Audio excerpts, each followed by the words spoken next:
Hello guys, in this video I'm going to show you how to use the mirroring option in Capcut, but first I wanted to tell you that don't forget to subscribe, because at 100,000 subscribers I'm going to show you my whole YouTube revenue statistics and growth strategy, how you can make money online. So let's jump into it. First, open the app. Now you have to select one of your projects that you would like to edit, or you can start a new one if you click on that plus icon. And now you have to select from your gallery that video that you would like to edit. I'm going to use this one.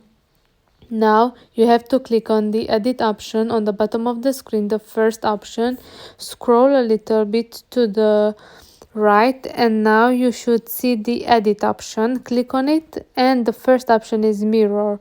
So now you can see that the video is mirrored, and for example here is image, and we should see that yes, you can mirror an image separately and the videos separately as well.